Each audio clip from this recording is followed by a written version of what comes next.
One of the biggest mysteries about human behavior is cooperation. Perhaps surprisingly to some, physics may help solve this problem if we look at social systems as complex systems, where global patterns and collective phenomena are more than the sum of individual contributions. Cooperation is a concept that sounds quite familiar. Nature and human life show us every day that cooperation is in fact important. However, if we think deeper, this idea of offering help to others is rather odd from a purely rational point of view. Why would I lose something like time or money to cooperate with a stranger, for instance? Or why should I pay my taxes if I know that many don't, but still benefit from the common goods? Why do we care doing well if that act may represent a cost to ourselves? These questions illustrate the puzzle of cooperation. Despite of this, we see that cooperation is widespread in nature at all scales and levels of complexity. Yet, we also know that Darwin's natural selection is about competition. In a nutshell, individuals are in conflict to find territory and food or even to mate. The stronger ones survive, and consequently, their genes are preserved in the following generations. This is the so-called survival of the fittest. Even though competition is prevailing, cooperation has emerged and evolved, and somehow we needed it.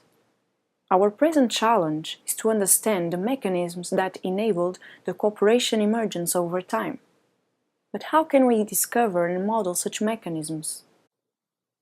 First, we may define cooperation as an interaction involving at least two individuals, where an individual is ready to pay a cost for others to have a benefit. The tension between what is good for the individual and what is good for the group gives rise to a social dilemma. This leads us to a mathematical tool called game theory. Game theory is a formal way to describe quantitatively conflicts of interests. Now, let's imagine the following scenario, called the public goods game.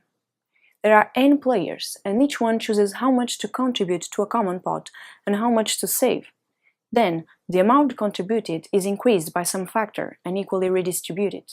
Here, an individual is tempted to cheat, saving all his money by getting the common profit.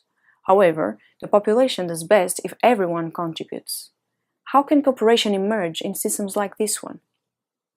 To study the evolution of cooperation, we can also rely on evolutionary dynamics, which gives a hand in modeling the evolution of populations as one models dynamical systems in physics and mathematics. Natural selection tells us that the fittest agents will outcompete others. Interestingly, dynamics of peer influence can be formally equivalent to natural selection, in the sense that strategies that provide better payoffs will be imitated and will spread, similar to a disease. This way, we can model populations of players, individuals provided with strategies that play with each other. The adoption of new strategies by individuals can be described as a stochastic process, where errors and random exploration of strategies are explicitly considered. One can tackle this analytically and through numerical simulations. Our goal in this work is to study the impact and sustainability of external incentives such as rewards and sanctions as a mechanism that can promote cooperation. Yet, this is not so simple to formulate theoretically. For instance, creating sanction institutions may be costly, which produces a so-called second-order free-riding problem. How will this work if no one is willing to pay to punish the defectors? Thus, even effective institutional incentives may be unstable from a dynamical point of view, a situation observed in economical experiments. Moreover, researchers have found both theoretically and empirically that graduated punishment may be an efficient way of promoting and maintaining cooperation. Graduated punishment simply means that the higher the harm one causes to the society, the bigger should be the punishment. Our hypothesis is that graduated incentives may have opened an evolutionary route for costly institutions to prevail.